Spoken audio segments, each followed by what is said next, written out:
Hello chers élèves, je vous retrouve pour une nouvelle vidéo.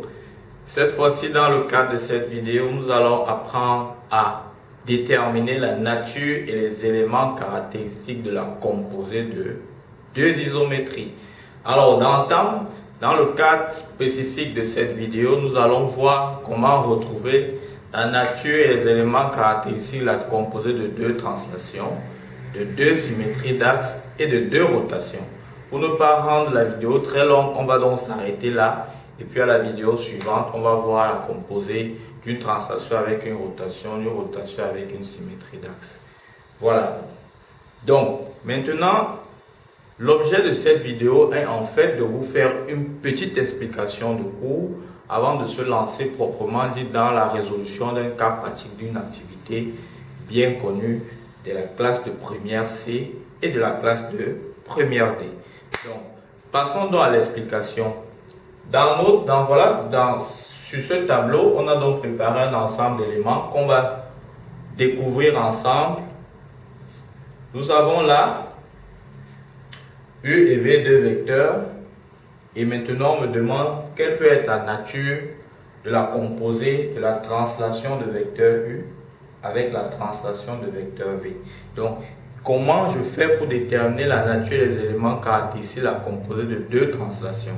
Qu'est-ce que ça me donne? Vous devez retenir que la composée de deux translations vous donne toujours une translation. Ça, c'est la première chose à comprendre. La composée de deux translations vous donne une translation. Maintenant, le vecteur de translation ne sera rien d'autre que la résultante des vecteurs U et V. Autrement dit, c'est égal à la translation du vecteur U plus V. Voilà. Chaque fois que vous avez à faire la composée de deux translations, c'est très simple. On passe au cas suivant. Maintenant, on veut la composée de deux symétries d'axes. Nous avons donc deux droites, delta et delta prime, deux droites du plan, U1 vecteur, oméga 1 point et θ 1 réel. Ce qu'on veut savoir, c'est que la composée de la symétrie d'axe delta avec la symétrie d'axe delta prime, qu'est-ce que ça donne comme résultat? Alors, il y a trois résultats possibles, ce que vous devez savoir. La première, c'est que ça peut vous donner soit l'identité du plan. Dans quel cas? Dans le cas où delta et delta prime sont confondus. Voilà le premier résultat. Le deuxième résultat, c'est que ça peut vous donner une translation de vecteurs. Dans quel cas? Dans le cas où delta et delta prime sont parallèles. Et enfin, ça peut vous donner une rotation. Le centre oméga est d'angle θ, dans le cas où delta et delta prime sont séquents. Voilà. Donc vous voyez donc que la nature et les éléments caractéristiques de la composée de deux symétries d'axes dépendent uniquement du comportement de ces deux droites. Si les deux droites sont confondues, vous avez l'identité. Si elles sont parallèles, vous avez une translation. Si elles sont séquentes, vous avez une rotation. Maintenant, on ne va pas se limiter à là. Une fois qu'on sait par exemple que c'est une translation, quel est le vecteur de translation? C'est ça qui est intéressant à connaître aussi. Donc c'est ce qu'on va voir. Si les deux droites sont séquentes, quelles sont les caractéristiques? Comment est le centre? Le centre c'est quoi? Quel est l'angle? L'angle de la rotation. L'angle de la rotation représente quoi? C'est ce qu'il faut comprendre. Voilà. Prenons par exemple le cas où les deux droites là sont parallèles. Alors pour déterminer le vecteur de translation, on l'a bien dit, S de delta. Dans ce cas, S delta rond S delta prime n'est rien d'autre que la translation de vecteur U. Mais à quoi est égal U? U est égal à quoi? Maintenant, si vous voulez déterminer le vecteur U, la première chose que vous faites, vous devez prendre deux points, un sur delta, l'autre sur delta prime, de manière à ce que le vecteur formé par les deux points, c'est-à-dire le vecteur O prime O, soit orthogonal aux deux droites. Ça, c'est la première condition à maîtriser. Maintenant, quand vous avez fait ça, le vecteur de translation U serait égal à 2 O'. O' étant le point qui appartient à l'axe ci et O étant le point qui appartient à l'axe là. Comme pour dire que le vecteur de translation va prendre le sens qui va de là vers là. Voilà ce que j'avais à vous dire. Donc, chaque fois que les deux droites sont séquentes, pour déterminer le vecteur de translation, voilà le résultat. Maintenant, passons dans le cas où les deux droites donc sont séquentes. Quand les deux droites sont séquentes, on sait que S delta moins S delta prime vous donne une rotation. Le centre oméga et d'angle θ. Ce qui nous intéresse ici, c'est de savoir ce qu'est le centre, ce qu'est l'angle. Le centre, c'est quoi? Le centre, c'est simplement le point de rencontre qu'il y a entre les deux droites. Lorsque les deux droites sont séquentes, si vous voulez connaître le centre sera le point de rencontre de ces deux droites. Et maintenant, l'angle, ça va représenter quoi? L'angle, ça sera 2 fois la mesure du vecteur directeur de la droite-ci, delta prime, avec le vecteur directeur de la droite delta. Si vous inversez, vous ratez. Il faut bien comprendre ça. Donc mon vecteur directeur ici, dans ce cas, c'est V'. Et mon vecteur directeur dans le cas l'autre, c'est V. Donc ça va faire 2 fois mesure de V', V. C'est-à-dire, on fait 2 fois ça. Voilà comment on fait pour déterminer le centre de l'angle dans le cas où les deux droites sont séquentes. Maintenant, passons au dernier cas, la composée de 2 rotations. Que nous donne la composée de 2 rotations? J'ai ici delta et delta prime 2 points. Pardon, oméga et oméga prime 2 points du plan delta et delta prime 2 réel. R1 la rotation de centre oméga et d'angle θ. R2 la rotation de centre oméga prime et d'angle θ prime. Alors on veut connaître la nature des éléments caractéristiques de R1 rond R2. Qu'est-ce que ça donne?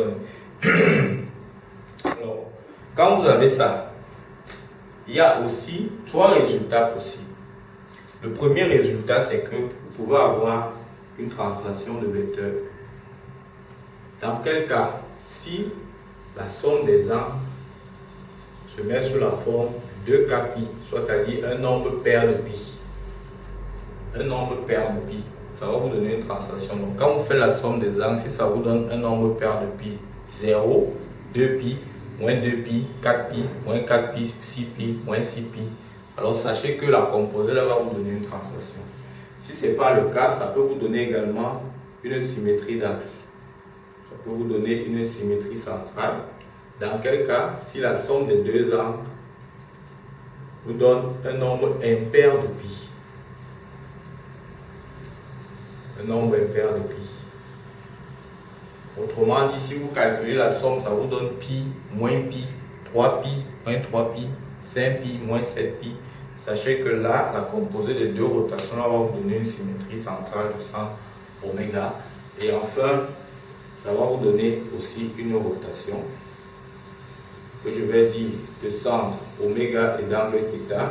Si enfin, la somme des deux angles là est plutôt différente de k pi. Voilà les 3 types de cas. Donc, pour résumer, si je veux déterminer la composée de 2 rotations, je m'attaque à quoi d'abord? La première chose que vous devez faire, c'est de calculer la somme des angles. Parce que vous voyez, les conditions sont données en fonction de la somme des angles. Maintenant, si la somme des angles vous donne ce cas, c'est une translation, ça vous donne ça, c'est une symétrie centrale, ça vous donne ça, c'est une rotation. Maintenant, ce qui est intéressant maintenant, c'est de pouvoir déterminer les éléments caractéristiques pour chaque type de cas. Dans le premier cas, si ça vous donne une translation, comment je fais pour avoir le vecteur de translation? Vous cherchez simplement l'image d'un point R1 rond R2. Je prends mon exemple. Si jamais je constate que R1 rond R2 de A est égal à B et que celui-ci est une translation, alors forcément le vecteur de translation R1 rond R2 sera égal à la translation du vecteur formé par un point et son image, donc le vecteur AB. Cela donc dit que le vecteur U en question qui est recherché, ce sera rien d'autre que le vecteur AB, vecteur formé par un point et son image. Donc vous cherchez l'image d'un point pour avoir le vecteur de translation. Dans le deuxième cas, comment je fais pour avoir le centre? C'est le même procédé. Vous cherchez l'image d'un point. C'est-à-dire qu'on sait que l'image de R1, R2 de A, c'est B. Alors, si jamais R1, R2 me donne une symétrie centrale, oméga ici sera le milieu du segment formé par A et B. Tout simplement. Et à la fin, pour le troisième cas, pour le cas d'une rotation, vous connaissez pour le cas d'une rotation, j'ai longtemps expliqué ça dans une des vidéos précédentes. Vous faites la même chose. Vous devez chercher l'image de deux points. Vous avez deux choix. soit vous cherchez un lieu de point invariant dans la figure par R1 ou R2, soit vous cherchez l'image de deux points. À supposer par exemple que R1 ou R2 de A c'est B et que R1 ou R2 de C c'est D. À supposer qu'on ait ça. Alors oméga ici, lui va représenter le point de rencontre des médiatis des segments AB et CD. Tout simplement. Et maintenant, l'angle de la rotation, ça sera la mesure formée par le vecteur des antécédents qui est le vecteur AC et le vecteur des images qui est le vecteur BD. Donc, vecteur des antécédents qui est le vecteur AC, le vecteur des images qui est le vecteur BD. Voilà comment on fait pour déterminer l'angle de la rotation. Voilà donc, chers élèves, expliquer de façon compte en comble ce qu'il faut retenir lorsqu'on veut déterminer la nature des éléments caractérisés la composée de deux translations, de deux symétries d'axes et de deux rotations. Je vous remercie pour votre écoute. Je vous donne rendez-vous à la prochaine vidéo. Nous allons voir un cas pratique où on va mettre en application tout ceci. Merci.